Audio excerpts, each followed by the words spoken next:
WBSLST physical science পরীক্ষার্থীদের স্বাগত জানাই। বহু আকাঙ্ক্ষিত পরীক্ষা আজকে সম্পন্ন হলো। সবার পরীক্ষা অবশ্যই ভালো হয়েছে। বিশেষ করে আমার ভিডিওগুলো যারা দেখেছেন তাদের তো খুব ভালো হয়েছে মনে হয়, কারণ আমি দেখতে পাচ্ছি আমার সাজেশনের মধ্যে থেকে বহু কোশ্চেন, প্রায় গুটি হাতে গোনা দু একটি কোশ্চেন ছাড়া বেশিরভাগ কোশ্চেনই মোটামুটি কমন এসছে এবং জানা কোশ্চেনই এসছে, সেম কোশ্চেনই এসছে। তো যাই হোক, কোশ্চেনগুলো একটু উত্তর অ্যান্সার আলোচনা করে দিচ্ছি। প্রথম যে রয়েছে বেঞ্জালডিহাইড একের দাগের, সেখানে 50% এনওএইচ, এত ক্যান্ডিজারও বিক্রিয়া, একটা অ্যাসিড একটা অ্যালকোহল হবে, মানে PHCH2OH হবে আর PHCOOH হবে, অ্যাসিড এবং অ্যালকোহল। তাহলে এই একের এর দাগ। চলে আসি 6-এর কোশ্চেন, জামা কাপড় পরিষ্কার করতে ডিটারজেন্ট সাবান ব্যবহার করার কারণ কী? কারণ সাবান হচ্ছে জলে দিলে পৃষ্ঠটান কমিয়ে দেয়, কারণ সাবান হচ্ছে পৃষ্ঠতল সক্রিয় পদার্থ। সাবান, ডিটারজেন্ট এইগুলো হচ্ছে পৃষ্ঠতল সক্রিয় পদার্থ, পৃষ্ঠটান হ্রাস করে। তো এইভাবে জামাকাপড় পরিষ্কার করে। তাহলে 6-এর এ। চলে আসি 7-এর কোশ্চেন, সুক্রোজের আর্দ্র বিশ্লেষণ। এটাও আমাদের কমন ছিল। সুক্রোজের আর্দ্র হলে গ্লুকোজ এবং ফ্রুক্টোজ দুটোই ডি গ্লুকোজ, একটা ডি ফ্রুক্টোজ হবে। তাহলে হবে 7-এর এ, মানে ডি গ্লুকোজ ডি ফ্রুক্টোজ। আরও বলে দিয়েছিলাম alpha D glucose beta D fructose. তাহলে প্রথম 3টা কোশ্চেনের মধ্যে 2টো কোশ্চেনই মোটামুটি সেম কোশ্চেন রয়েছে সাজেশনের মধ্যে থেকে। পরের কোশ্চেন আর একটা সেম কোশ্চেন, গ্যাসের অণুর গড় গতিবেগ। গড় গতিবেগের রাশিমালা আমরা সবাই জানি √8RT/πm, মানে 9-এর ডি দাগ, √8RT/πm। এটা তো সবার জানা আছে। 10-এর কোশ্চেন হফম্যান ডিগ্রেডেশন বিক্রিয়া, এটা আমার নোটের মধ্যেই ছিল, যদিও সাজেশনের মধ্যে ছিল না, কিন্তু নোটের মধ্যে ছিল হফম্যান ডিগ্রেডেশন বিক্রিয়া। অ্যাসিডামাইড মানে CH3CONH2, এখানে Br2NOE দিচ্ছি, মানে মাঝখানে CO গ্রুপটা বেরিয়ে চলে যাবে, তাহলে হয়ে যাবে CH3NH2, মানে মিথাইল অ্যামিন তৈরি হবে। তাহলে 10-এর A methyl amine CH3NH2, Hofmann degradation বিক্রিয়া, CO গ্রুপটা বেরিয়ে গেলে মিথাইল অ্যামিন, 10-এর এ। চলে আসি 12-র কোশ্চেন, জারণ সংখ্যা। এটাও তো আমাদের করানো হয়েছিল, জারণ সংখ্যা।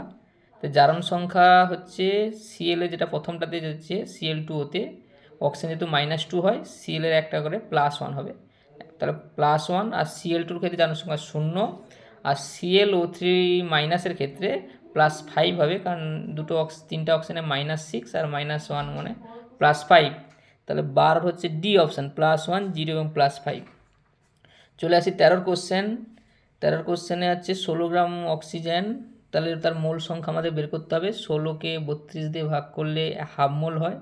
তাহলে আমরা জানি সম আয়তন সকল গ্যাসের সমান আয়তন দখল করে, মানে তাহলে আমরা যদি হাইড্রোজেন গ্যাসের মোল সংখ্যা হাফ করতে চাই, তাহলে হাইড্রোজেন গ্যাসের যেহেতু আণবিক ভর 2, তাহলে অবশ্যই এক্সের জায়গায় 1 গ্রাম হবে। তাহলে 1কে 2 দিয়ে ভাগ করলে হাফ মোল, আর 16কে 32 দিয়ে ভাগ করলেও হাফ মোল, আর হাফ মোলের আয়তন 11.2 লিটার, একই আয়তন হবে। তাহলে আমাকে 13-র যে উত্তরটা হবে এ 1 গ্রাম, হ্যাঁ 13-র উত্তর হবে 1 গ্রাম, মানে এর দাগ। তো এটা মিলিয়ে নিবে। চলে আসি 15-র কোশ্চেন, এটাও আমাদের সাজেশনের মধ্যে থেকে ছিল। বা সিস্টান্স দেখাবে কে, যার ডবল বন্ডের যে দুটো কার্বনে ভিন্ন ভিন্ন মৌল বা মূলক থাকবে, তাহলে 2 বিউটিন হবে, CH3CH ডবল বন্ড CH3, মানে দুটো কার্বনে CH3 একটা আছে, এইচ একটা আছে, ওদিকে ডবল বন্ডের কার্বনে CH3 একটা এইচ আছে, অর্থাৎ এখানে সিস এবং ট্রান্স বিউটিন সমবেত দেখাবে, তাহলে 2 বিউটিন। 15 হচ্ছে বি। চলে আসি 17-র কোশ্চেন, এত সমতা বিধান করা খুব সহজ। বাম দিকে দেখো একটা মাইনাস 4টা প্লাস, তাহলে একটা মাইনাস 4টা প্লাস, আর ডান দিকে কোনো প্লাস মাইনাস নেই, তাহলে আমরা কি হবে, একটা মাইনাস 4টা প্লাস মানে আলটিমেট 3টা প্লাস। তাহলে বাম দিকে যদি কোনো প্লাস মাইনাস নেই, তাহলে 3টা ইলেকট্রনের প্রয়োজন, তাহলে 3E হবে, 3E, তাহলে 3 ইলেকট্রন হবে। তাহলে NO3 - 4H প্লাস 3E। আবার বলছি, একটা মাইনাস 4টা প্লাস আলটিমেট 3টা প্লাস, আর ডান দিকে কোনো প্লাস মাইনাস কিছু নেই, এখানে 3টা ইলেকট্রন লাগবে। চলে আসছি 20-র কোশ্চেন। এটা তো আমরা রুদ্ধতাপীয় আদর্শ গ্যাসের পরিবর্তন যদি হয়, তার ক্ষেত্রে আমাদের কি হবে, রিভার্সিবল প্রক্রিয়া হলে অবশ্যই PV গামা টু দি পাওয়ার সমান কনস্ট্যান্ট, মানে বির দাগ, PV গামা সমান ধ্রুবক, এটাই হচ্ছে বি অপশান, 20-এর বি। চলে আসি 21-এর কোশ্চেন, আমাদের হাইড্রোজেনের এনতম কক্ষের শক্তি রাশিমালা। এনতম কক্ষের শক্তি রাশিমালা আমরা সবাই জানি 13.6 minus 13.6 Z square by n square, যেহেতু হাইড্রোজেন বলা আছে তাহলে জেডের মান 1, তাহলে এর নিচে এন স্কোয়ার থাকবে, তাহলে minus 13.6 by n square eV, তাহলে হচ্ছে 21 সি। চলে আসি 24 কোশ্চেন। এটাও আমাদের সাজেশনের মধ্যে ছিল, তার আগেরটাও ছিল সাজেশনের মধ্যে থেকে, যেটা ছিল অসীম লঘুতায় কোলরাসের সূত্র অনুযায়ী NH4OH তুল্যাঙ্ক পরিবাহিতা কোনটা হবে। তাহলে আমরা এটাও দেখিয়েছিলাম যে NH4OH NH4 প্লাস লাগবে, OH মাইনাস লাগবে, তাহলে আমরা NH4NO3 নেব আর NaOH নেব, আর সেখান থেকে NaNO3 বাদ দিয়ে দেবো, দিলে NH4OH পেয়ে যাব।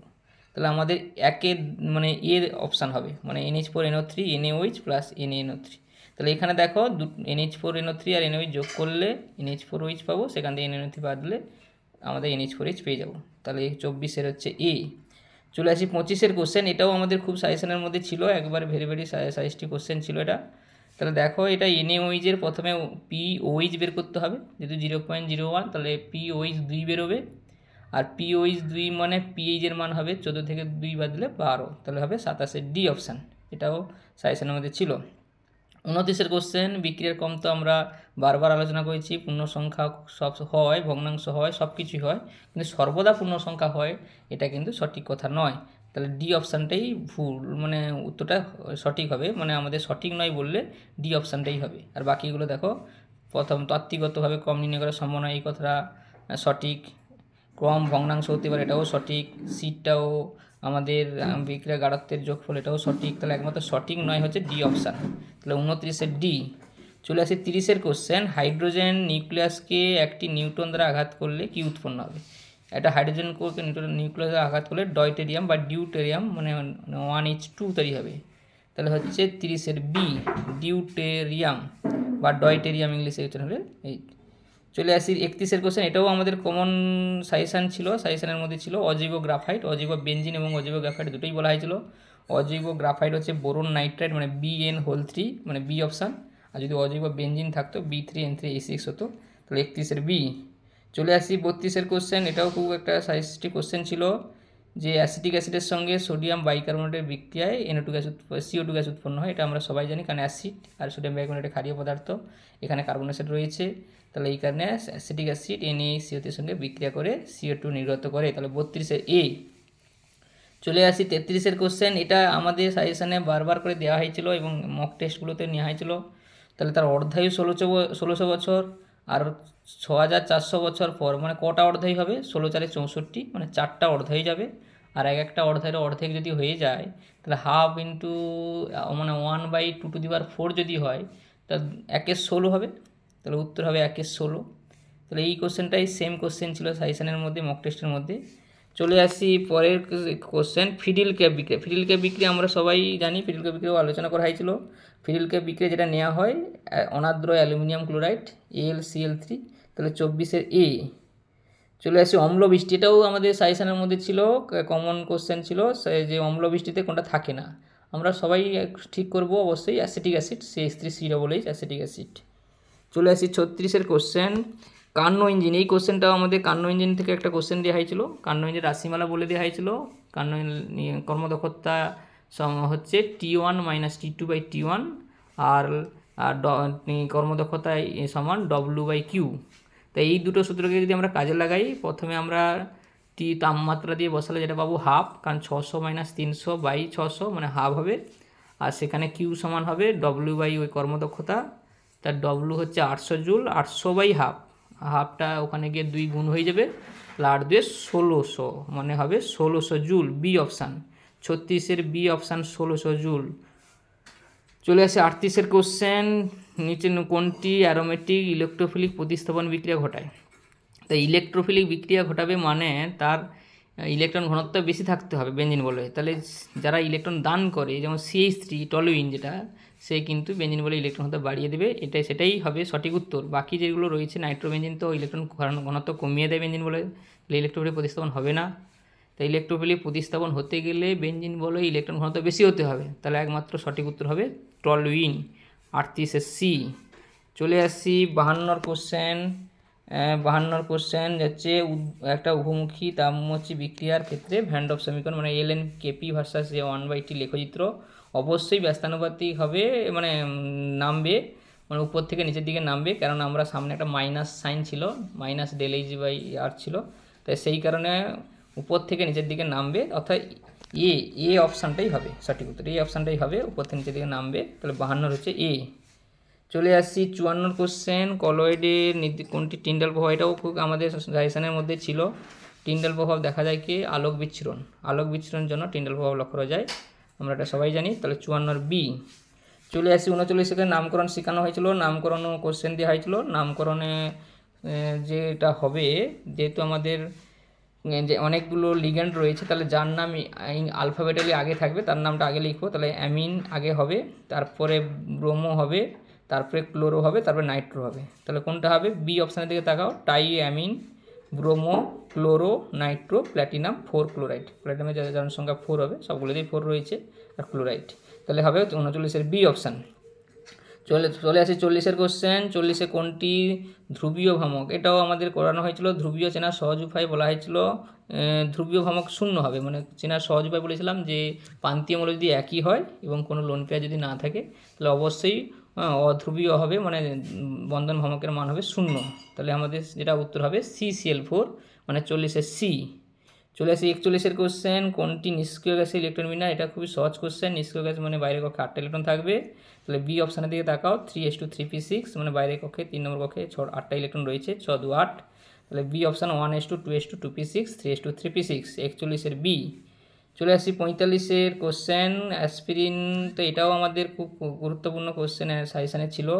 অ্যাসপিরিন তৈরি করতে গেলে আমরা স্যালিসাইলিক অ্যাসিড নিয়েছিলাম, স্যালিসাইলিক অ্যাসিডের সঙ্গে অ্যাসিড অ্যানহাইড্রাইট, হ্যাঁ অ্যাসিড অ্যানহাইড্রাইট বা অ্যাসিটিক অ্যানহাইড্রাইট নিতে হবে, এবং তার সঙ্গে ফসফরিক অ্যাসিড নিতে হবে, নিলে ওটা ওইজের সঙ্গে OCO H3 গঠন করে, আর COOH থাকবে, এটা দেখানো হয়েছিল। এখানে 3টা বিক্রিয়া দেখানো হয়েছিল, একটা স্যাললের প্রস্তুতি, একটা অ্যাসপিরিন প্রস্তুতি, এবং একটা ওয়েল অফ ভিট্রিয়ল প্রস্তুতি, ওয়েল অফ উইন্টারগ্রিন প্রস্তুতি। তাহলে আমাদের ওই কোশ্চেনটাই কমন ছিল, তাহলে 45 এ অ্যাসিটিক অ্যানহাইড্রাইট এবং ফসফরিক অ্যাসিড। 46 কোশ্চেন, কোনটি সালফার পরমাণু আছে, এটা তো খুব সহজ কোশ্চেন, সালফার পরমাণু থাকে থায়োপিনের মধ্যে, কারণ একটা সাইক্লিক যৌগ যেটা থায়োপিনে সালফার আছে, আর ফিউরানে O আছে, পিরিনে N আছে।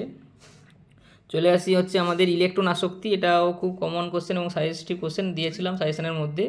তাহলে দেখো যে অ্যাসিটিক মানে ইলেকট্রন আসক্তি সবচেয়ে বেশি হবে কার?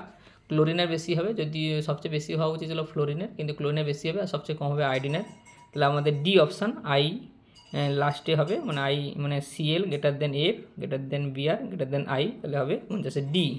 চলে আসি 1 নম্বর কোশ্চেন, LiH4 একটা বিজারক পদার্থ, কিটোনকে বিজারিত করলে সেকেন্ডারি অ্যালকোহল তৈরি হয়, তাহলে হবে CH3, মানে সেকেন্ডারি অ্যালকোহল হবে, তাহলে অর্থাৎ সর্বদা সেকেন্ডারি অ্যালকোহল উৎপন্ন হয়, 51 বি। চলে আসি 56 কোশ্চেন, নিম্নলিখিতগুলির মধ্যে কোনটি যুগ্ম লবণ নয়, তাহলে যুগ্ম লবণ নয় মানে জটিল যৌগ হবে, তাহলে জটিল লবণ হতে গেলে থার্ড ব্র্যাকেট দিয়ে থাকবে, তাহলে আমাদের ডি অপশানের দিকে তাকাও, K4FeCN6, এটাই হচ্ছে মানে সঠিক উত্তর, তাহলে যুগ্ম লবণ নয়, ওটা জটিল লবণ। 56 ডি। সবার পরীক্ষা কেমন হয়েছে জানাবে, আর আমার সাজেশান থেকে পড়ে কতটা উপকৃত হয়েছো একটু কমেন্ট করে জানাবে, আমি খুবই আনন্দিত হব, কারণ কোশ্চেনগুলো খুবই সাজেশানের মধ্যে থেকে এসছে, তাহলে সবার মনে হয় ভালো হয়েছে। লাস্ট কোশ্চেন 57 কোশ্চেন, নিচের লবণগুলির মধ্যে কোনটি অসীম লঘুতায় ভ্যান ডপ ফ্যাক্টরের রাশিমালা আমরা বলেছিলাম আলফা সমান I-1/n-1, এখানে দেখবে শুধু এনটাই দেখবে, এন মানে আয়ন সংখ্যা, তাহলে আয়ন সংখ্যা যে যৌগগুলো সমান হবে তার ক্ষেত্রেই আমরা ভ্যান ডপ ফ্যাক্টর একই হবে, কেন সবই তো তীব্র তড়িৎ বিশেষ্য, তার আলফার মান 1, তাই এই কারণে আমরা K4FeCN যেহেতু 5টা আয়ন রয়েছে 4 1 5, আর Al2SO3 ও 5টা আয়ন রয়েছে, তাহলে ওইখানে ওই দুটোর ভ্যান ডপ ফ্যাক্টরের মান সেম হবে বা সমান হবে, তাহলে অপশান হবে 57 এ। এখানেই আমাদের কেমিস্ট্রি পার্টের সব কোশ্চেনগুলো উত্তর আলোচনা করে দিলাম। কার কটা ঠিক হয়েছে জানাবে এবং কেমন হয়েছে, বা এরপরে যদি কেউ কেমিস্ট্রি SLST মানে পিজির সাজেশান বা মক টেস্টের কথা জানতে চায়, হয়তো বললে হয়তো আমরা ব্যবস্থা করব। তাই সবাইকে ধন্যবাদ ভিডিওটি দেখার জন্য। আরও ভিডিও পেতে গেলে চ্যানেলটিকে সাবস্ক্রাইব করে দেবেন, শেয়ার করে দেবেন এবং লাইক দেবেন।